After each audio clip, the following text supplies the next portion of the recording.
आज 8 नंबर सवाल देखो, एकदम हल्का सवाल है बच्चों। ए किसी काम को 60 दिनों में पूरा कर सकता है और उसने 15 दिनों तक काम किया।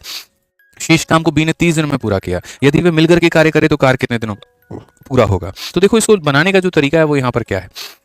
अगर हम यहाँ देखें तो हम कहेंगे सर ए किसी भी काम को कितने दिनों में कर सकता है, तो 60 दिनों में कर सकता है। ठीक है, अब कहा जाए सर यहाँ पर तो ही वर्क फॉर 15 डेज। ए कितने दिन काम करता है, तो 15 दिन काम करता है। और उसके बाद में मेरे भाई जो बचा हुआ काम है वो बी हमारा करता है और कितने दिनों में करता है, 30 दिनों में। सर ये भी टोटल वर्क है और ये भी टोटल वर्क है, तो कुल मिलाकर के मेरे भाई यहाँ पर ये क्या है, तो ये सारा का सारा मेरे भाई टोटल वर्क हो जाएगा। तो अगर मेरे भाई समझना बात को, 60 ए में से मेरे भाई यहाँ 15 ए को चला जाएगा तो हमारे सामने 45 ए आ जाएगा। 45 ए का मान हमारे 30 बी के बराबर होगा। 15 से काटेंगे तो 3 बार में और 15 से काटेंगे 2 बार में। ए अपॉन बी जो होगा मेरे भाई यहाँ पर ये हमारा बराबर होगा 2/3 के। यहाँ से आपने क्या कर लिया, क्षमता निकाल लिया।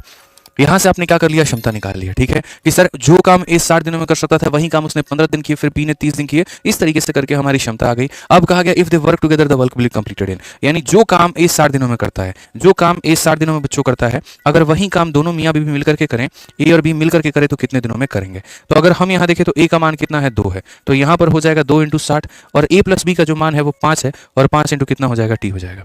5 से अगर हम 12 बार में काटे तो 12 × 2 मेरे भाई 24 हो जाएगा और टी का जो मान है वो कितना हो जाएगा, 24। कौन सा ऑप्शन है, तो बी फॉर बाहुबली बिल्कुल सही उत्तर है। यानी जितने बच्चे 24 आंसर दे रहे हैं इसका मतलब उनकी तैयारी पूरी है।